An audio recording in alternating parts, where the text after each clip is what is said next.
ide untuk perseroan perorangan apakah sudah bisa? Ini supaya perusahaannya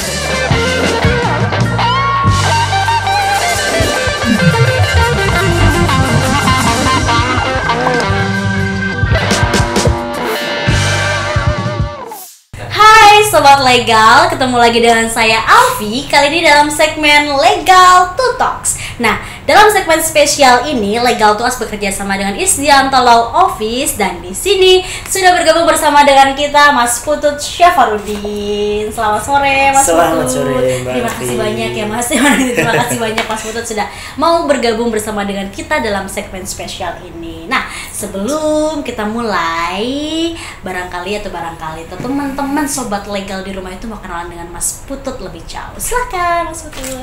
Ya, selamat sore rekan-rekan dari Legal to Us semuanya. Perkenalkan, saya Putut Syafarudin, salah satu advokat ataupun juga konsultan hukum di Isdianto Law Office yang kebetulan juga kita bermitra ya dengan Legal to Us. Nah, untuk lebih jauh mungkin kita bisa silaturahmi, bisa follow Instagram saya di bawah ini, dan juga nanti di situ di Instagram tersebut ada nomor HP. Kalau nomor HP saya bebas sih untuk umum. Oke. Nah, kalau misalnya sobat legal ada yang butuh bantuan, bisa juga call Mas Putut Syafarudin lewat Isdianto Law Office ya Mas ya, atau bisa juga lewat Legal to Us. Nah, karena sekarang atau di sini sudah bergabung bersama dengan kita Mas Putut, kita itu akan membahas tentang mediasi sebagai pilihan penyelesaian di luar pengadilan. Langsung aja kita bahas dan kita kulik dari mulai pertanyaan yang pertama. Yang pertama ini adalah, apa sih Mas mediasi itu? Oke, mediasi, kalau menurut saya mediasi itu adalah salah satu upaya, ya, bukan cara untuk menyelesaikan sengketa secara damai dan tepat. Gunanya adalah untuk mencapai kesepakatan di antara para pihak. Nanti goalnya itu adalah biasanya kesepakatan perdamaian. Nah, mediasi sendiri biasanya itu memerlukan bantuan dari seorang pembantu, yaitu bisa disebut sebagai penengah, mediator, ataupun juga berdasarkan kesepakatan para pihak sendiri. Seperti itu. Maksudnya pihak bisa memilih ya siapa Iya, yang akan benar. menjadi Siapa yang akan menjadi mediator atau penengahnya. Oke. Nah, kalau misalnya kita bahas tentang tujuannya Mas, sebenarnya tujuan dari mediasi itu apa saja? Kalau tujuan dari mediasi sendiri sebenarnya, ya yang pertama pasti kalau untuk para pihak itu pengen masalahnya selesai. Masalahnya selesai. Nah, diharapkan dengan masalahnya selesai, otomatis dia mendapatkan pola penyelesaian masalah itu, ya satu, adil kan, terus kemudian yang kedua ya hemat, kemudian yang ketiga ya efisien dan efektif. Nah, itu. Oke. Nah, jadi sebenarnya cara mediasi ini bisa ditempuh apa ya, kalau di pengadilan itu kan sering kali kita dengar ya Mas ya, itu pasti mengeluarkan biaya yang lumayan juga, tenaga, pikiran, dan lain sebagainya. Jadi mediasi ini sebagai upaya yang bisa ditempuh dan itu lebih menghemat energi, ya nggak Mas? Benar sekali. Betul sekali. Nah, biasanya sengketa apa aja sih Mas yang memang dia itu memerlukan mediasi?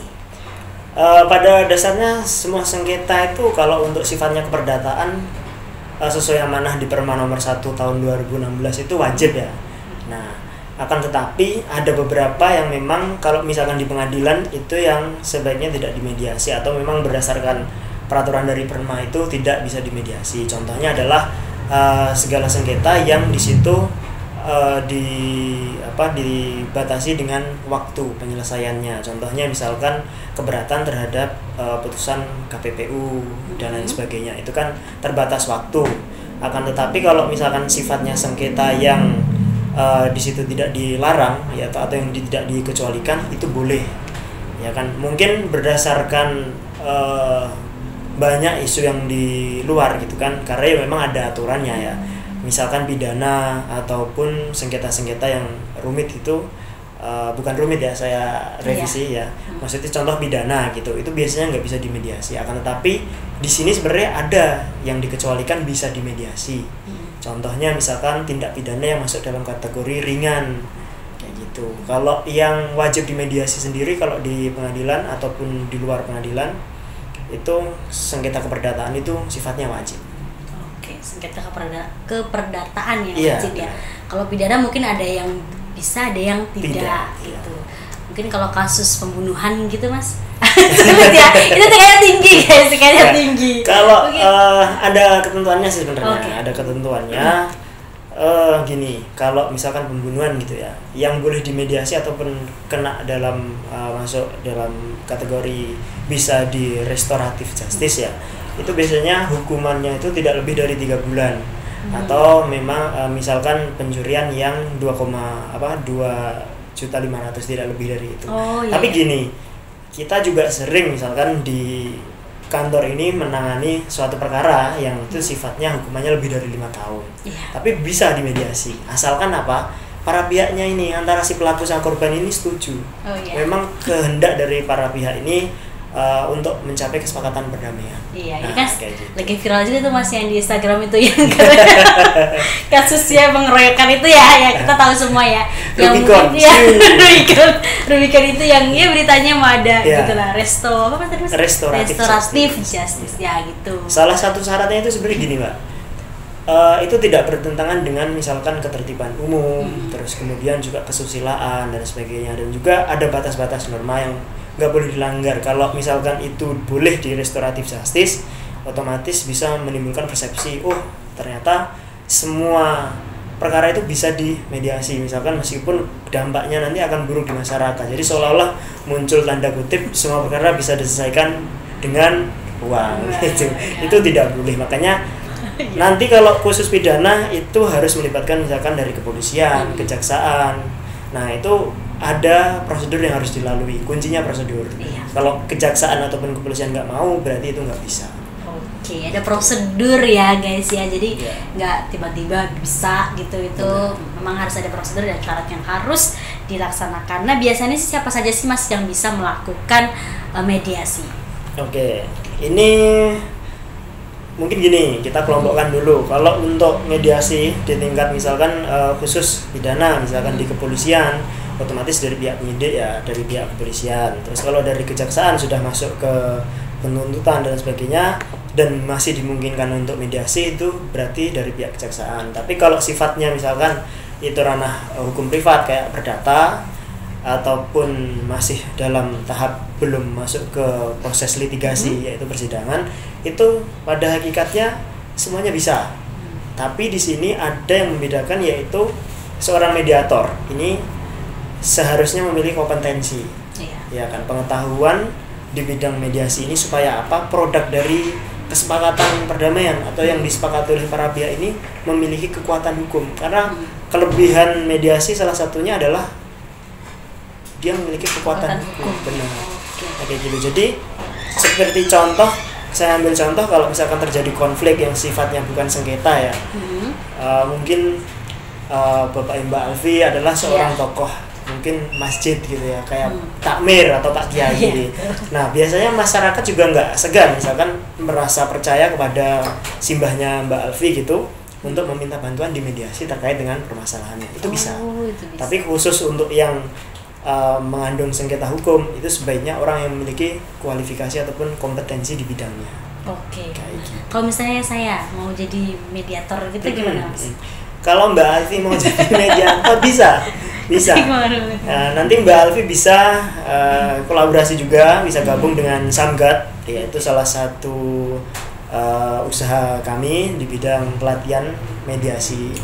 Ya, jadi di situ kita memang mendorong masyarakat itu supaya ada ketertarikan, yaitu terkait dengan bakat. Itu biasanya kalau dia bisa ngomong itu sangat bagus sekali untuk memediasi. Jadi kayak Mbak Alfi ini kan sangat luar biasa kan, aura bisa ngomongnya itu saya bisa guys jadi terlihat sekali. Ya, jadi itu bisa menjadi mediator. Makanya kita bisa kerjasamanya dengan UGM, kita bisa menyelenggarakan untuk pelatihan mediasi yang sifatnya bersertifikasi dari Mahkamah Agung. Jadi nanti begitu Mbak Alfi lulus ujian, selesai pelatihan, itu nanti bisa mendaftarkan diri sebagai mediator bersertifikat di pengadilan. Gitu Mbak. Ada cuannya Mbak. Bisa guys. Itu mungkin kedepannya kita akan mengadakan pelatihan mediasi bersama ya dengan Risdianto Law Office. Nah Pertanyaan selanjutnya itu berapa lama sih biasanya mediasi ini tuh berlangsung? Kalau misalnya ada sengketa gitu. Oke. Kalau di pengadilan itu biasanya dibatasi waktu, yaitu waktunya 30 hari. Oh Oke, iya. 30 hari tidak berhasil, maka biasanya mediator ini akan memberikan rekomendasi, bukan rekomendasi tapi lebih ke berita acara ya, menerangkan sifatnya mediasi gagal karena para pihak tidak mencapai kesepakatan perdamaian. Tapi kalau berhasil, otomatis mediator akan menerbitkan namanya kesepakatan perdamaian. Nah, tapi sebenarnya gini, ini ngomong dulu tentang yang mediasi di pengadilan ya. Setelah mediasi dinyatakan tidak berhasil, hakim sebenarnya nanti tetap akan merekomendasikan kepada para pihak itu untuk menyelesaikan perkara melalui mediasi. Tetapi sifatnya tidak boleh memaksa tadi. Jadi pada waktu pemeriksaan perkara, sebelum sidang dibuka atau setelah palu diketok gitu kan, biasanya hakim akan menanyakan kepada para pihak, penggugat maupun tergugat, ditawarkan masih mau menyelesaikan permasalahan ini secara mediasi apa tidak. Itu.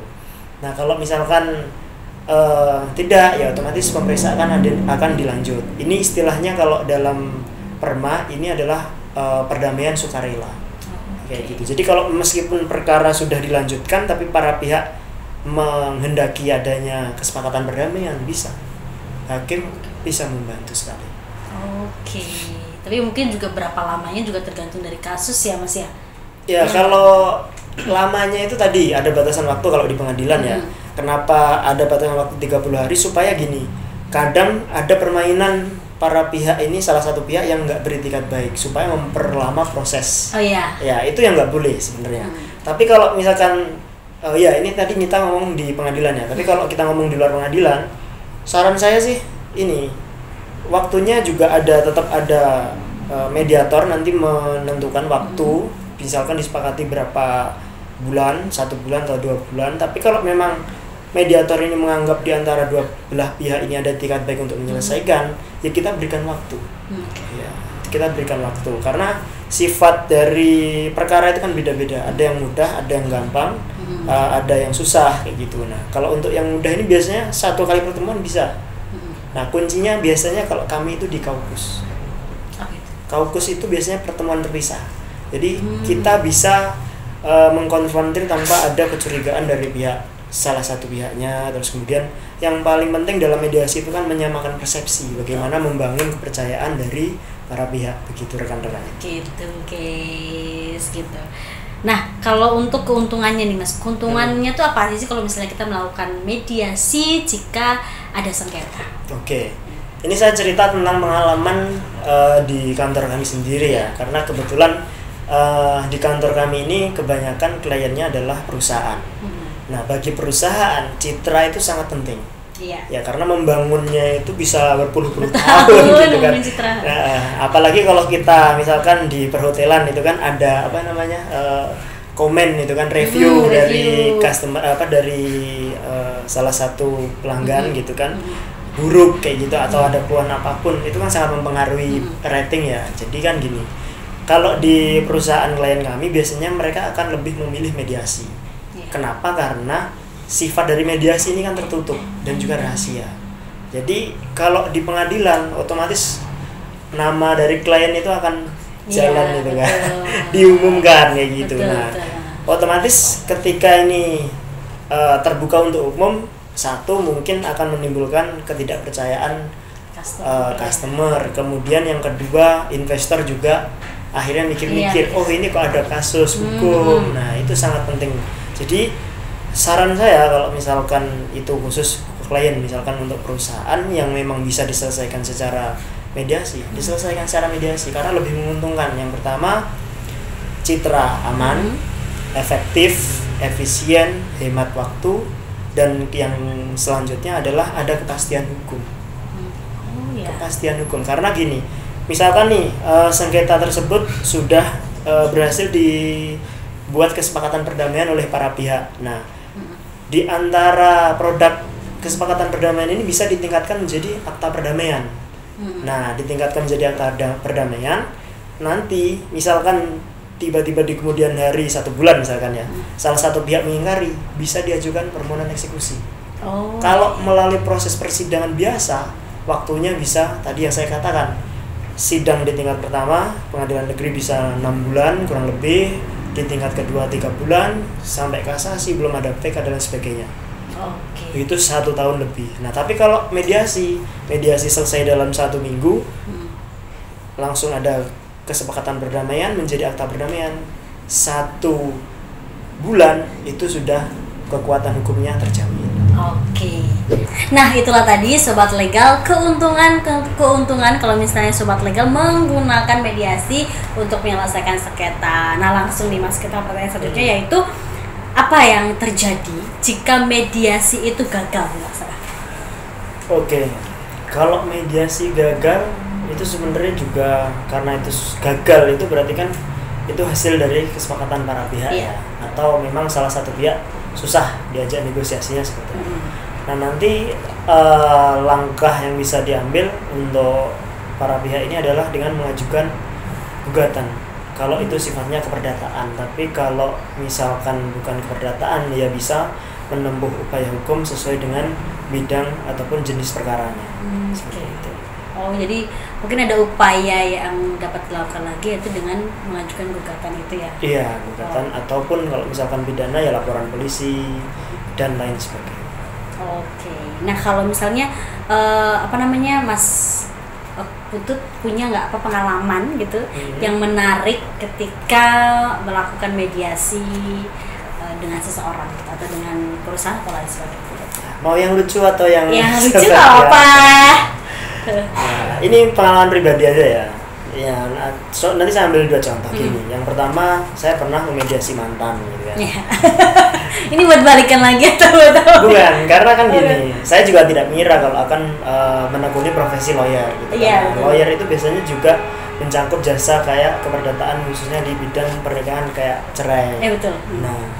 Nah kebetulan ada konsultasi, kemudian akhirnya saya menyarankan untuk mediasi. Karena dulu saya hadir dalam pernikahannya, otomatis kan saya juga kayak memiliki kewajiban selama bisa dimediasi, kenapa tidak gitu kan. Masa saya yang membantu untuk memutuskan hubungan tersebut kan moral juga gitu. Takutnya hilaf itu sih. Ya karena kalau dalam pernikahan saya memandangnya kan ya cobaannya itu hanya berkutat di 3 hal. 1 ekonomi, 2 selingkuh gitu kan. Yang ketiga biasanya ya karena kondisi misalkan sakit dan sebagainya. Nah kalau yang hubungannya ekonomi sama sakit ini masih bisa diperbaiki, tapi kalau yang selingkuh ya itu saya kembalikan lagi kepada para pihak. Itu sih. Tapi kalau yang profesional itu yang maksudnya agak menantang itu ya kalau mediasi itu biasanya lebih ke yang melibatkan masa banyak, perusahaan itu effortnya lebih seru karena memerlukan effort kayak butuh analisa yang benar-benar dari segi hukum perfect. Karena apa?